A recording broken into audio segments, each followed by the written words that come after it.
Глава 8. Адам Даргов. 1798 год. Адам, сын Зелима Даргова, играя со своими сверстниками, решил побороться с самым сильным из них – Саламбеком. После долгой борьбы он повалил Саламбека на спину и спросил: «Ну что, сдаешься?» «Я никогда никому не сдамся», – сказал, плача от злобы Саламбек. «Это вы, Дарговы, сдались и до сих пор не отомстили за 7 погибших». Услышав эти слова, Адам выпустил Саламбека, встал и медленным шагом пошел домой. Там он увидел своего отца Зелима, занятого домашними делами. «Да, когда мы отомстим Гацуевым за наших погибших?» Зелим замер и повернулся к сыну. Лицо его побледнело. «Адам, у них тоже погибли люди». «Да, отец, но у нас больше. Ребята смеются надо мной и говорят, что мы не сможем отомстить, потому что мы боимся их». «Запомни, Адам, это не так. Мы поклялись твоему деду, что никогда не будем мстить». «Я никому не клялся. Я отомщу», — сказал Адам. Как только эти слова слетели с уст Адама, Зелим наотмашь ударил его по лицу. Маленький Адам отлетел в дальний угол комнаты. «Отец, ты меня ударил из-за наших врагов! Если бы ты знал, как я их ненавижу!» — воскликнул он и выбежал на улицу. «Адам, вернись!» — крикнул ему вслед Зелим. Но того уже и след простыл. Адам бежал в сторону леса. Кровь, слезы, ненависть. Ему казалось, что все смешалось. Еще недавно его дед и дядя баловали его, давали деньги, которые он бережно собирал. Теперь всего этого нет, одни насмешки, подумал он. Он добежал до опушки и увидел Исмаила, лучшего друга его покойного дяди Казбека. Исмаил сидел на траве и смотрел куда-то вдаль. Увидев Адама, Исмаил встал, словно перед старшим. «Добрый день, дядя Исмаил, как ваше здоровье?» «Все хорошо, с Божьей помощью, Адам. Что у тебя с носом, подрался с кем-то?» «Да нет, так, мелочь, боевая рана». «Ишь ты, глянь на него, боевая рана. Рано тебе воевать, успеешь еще за свою жизнь», — сказал, приобняв Адама, Исмаил. «Дядя Исмаил, а вы ведь с дядей Казбеком были лучшими воинами в селе. Научите меня драться на кинжалах». «Ну, во-первых, тебе еще рано, а во-вторых, лучшими был Азамат Гацуев», — сказал Исмаил. Он посмотрел на Адама и увидел в глазах мальчика злость. «Ну-ка скажи мне, зачем тебе понадобилось умение владеть кинжалом?» «А затем», — злобно выпалил Адам, — «я отомщу Гацуевым за смерть отцовских братьев. Я буду колоть их, пока они все не умрут». Холод пробежал по коже Исмаила. «Колоть он будет», — пробормотал Исмаил про себя. «Колоть нельзя, по обычаю разрешены только режущие удары». Он подумал немного. «Адам, ты ведь знаешь, что твой отец и дядя поклялись, что они не будут мстить. Ты знаешь это, не так ли?» «Я знаю, дядя Исмаил. А еще я знаю, что я никому не клялся.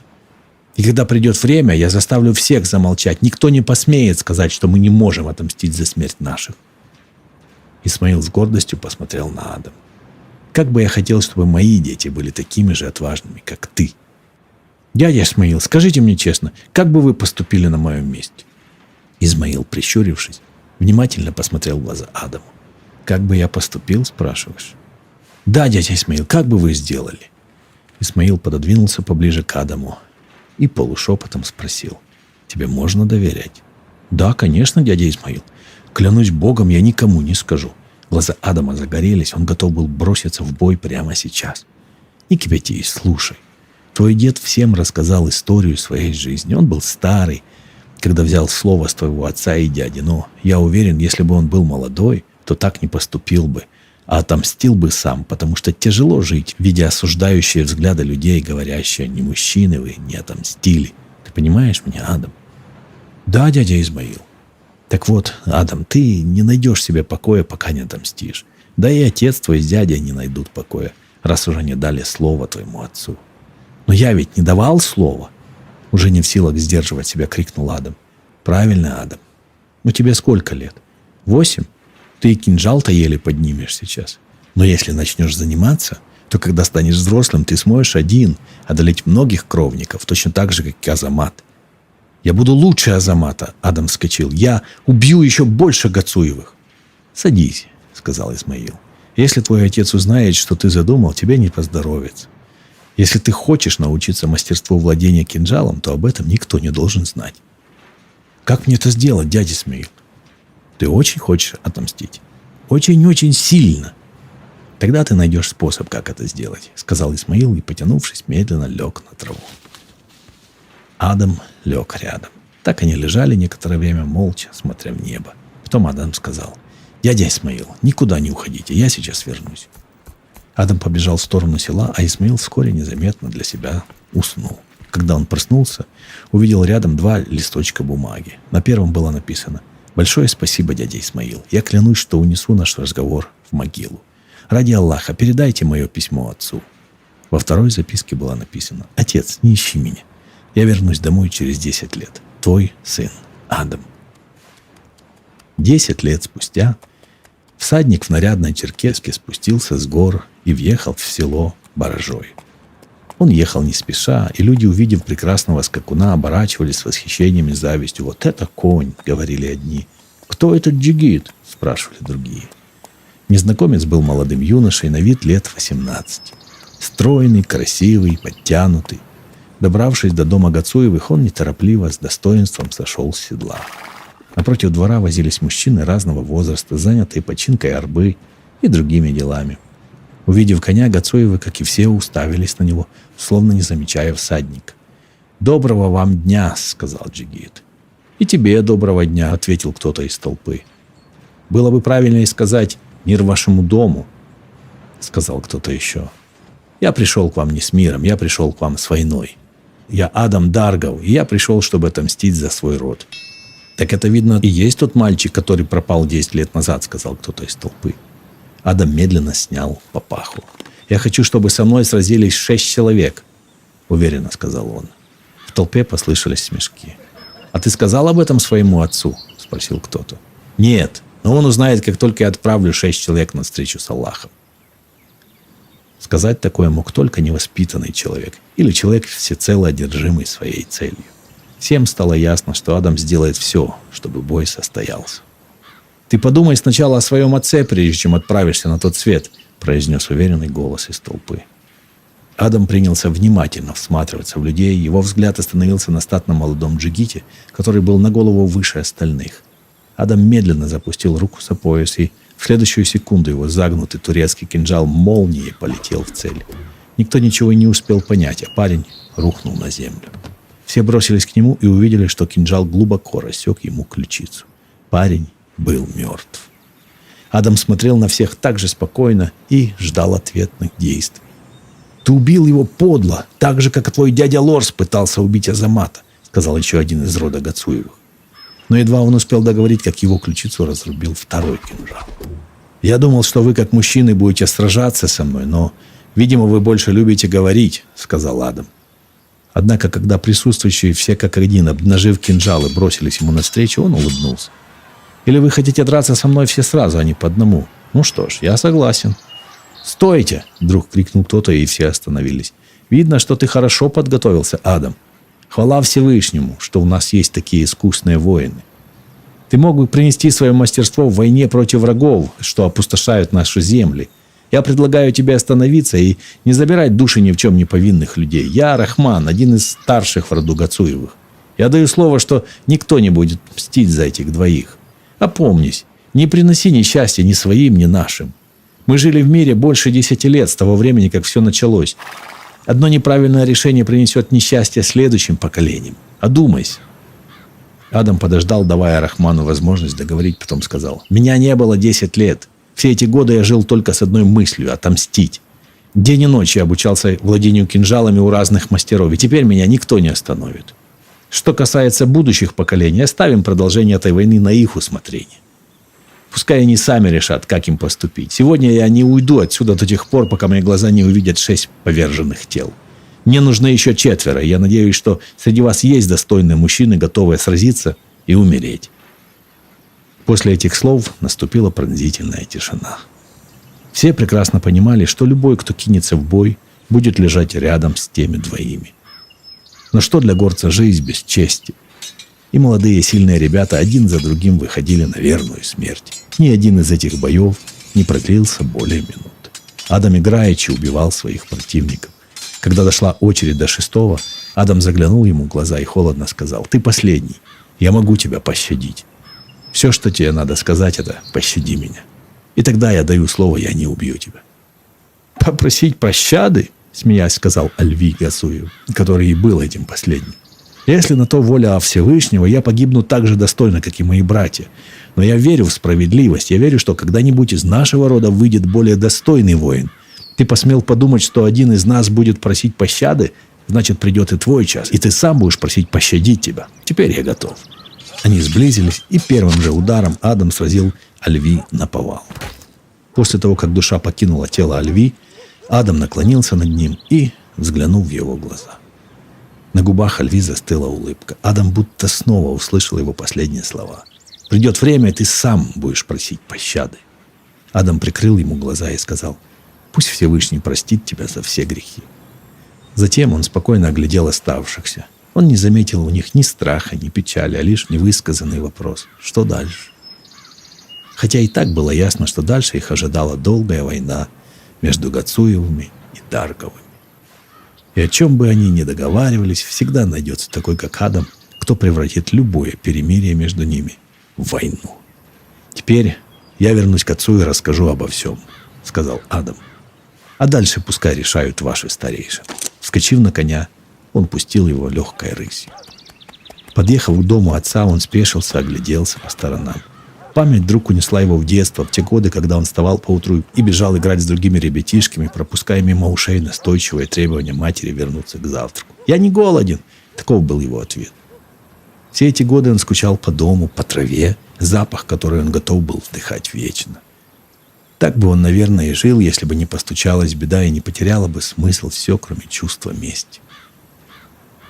Он посмотрел на дверь, и сердце его сжалось. «Бедная мама! Сколько слез ты пролила в мое отсутствие», — подумал Адам.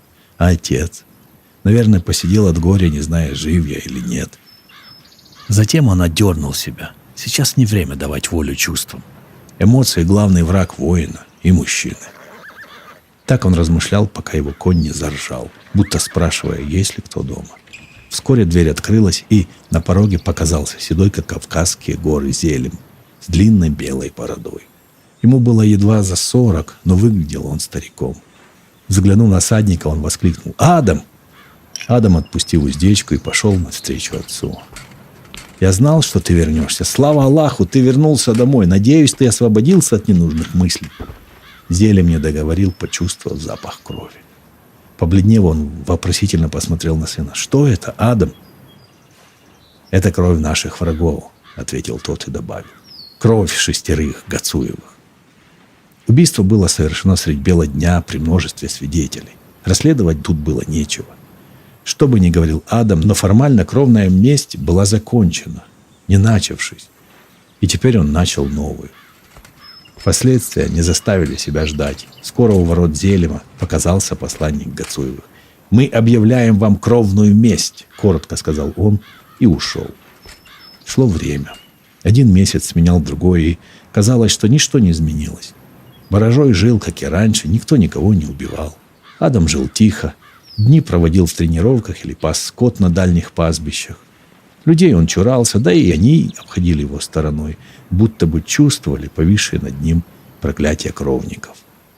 Только Зелим, бывало, частенько усаживался неподалеку от сына, безмолвно наблюдал за его упражнениями, и было непонятно, чего во взгляде отца больше — грусти или восхищения. Адам считал, что его миссия выполнена, и сам не то что словом, а даже взглядом не позволял себе задеть честь Гацуевых. Как-то Адам в очередной раз ушел с горы, а расположившись на недолгий отдых, он заметил приближающегося к нему человека. Это был старый Мурат, имам из их села. «Мир вашему дому», — вежливо поприветствовал старика Адам. «Мир твоему дому», — отозвался имам. «Давно я тебя не видел в мечети. Что случилось?» «Я чист перед Аллахом», — сказал Адам. «Я чту древние обычаи и ни разу ни делом, ни даже мыслью не нарушил заповеди. Когда придет мой час, я с чистым сердцем отправлюсь на встречу с Создателем».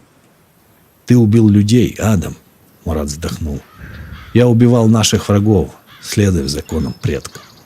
«Ты убивал людей», — Мурат повторил это тихим голосом. «Все мы равны перед Аллахом. Все мы смиренные рабы его. Убийство — это всегда страшный грех. Но они мои кровники. Неужели защищать свою семью — это теперь уже не почетное дело? Адам, Мурат подошел, внимательно заглянул ему в глаза. Только дети гордятся своей враждой, а ты уже не ребенок. Кровная месть — это зло, передающееся из поколения в поколение, и мы вынуждены следовать этим страшным путем, потому что иначе мы не умеем. Простить своего врага, отпустить жертву — вот что по-настоящему почетные поступки, которые делают людей лучше.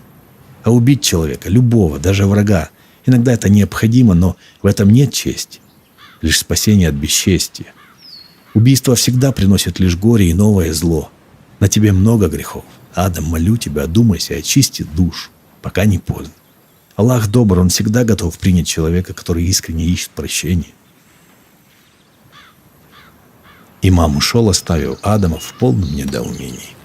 Только сейчас он задумался, почему ему было так тяжело каждый раз возвращаться в село. Задумался, почему у его отца Зелима всегда делался такой грустный взгляд. И откуда была та тяжесть на душе, возникающая каждый раз, когда Адаму было нечем заняться, и он пытался заснуть, смотря в ночное небо. В тот день Адам так и не пришел в Баражуе.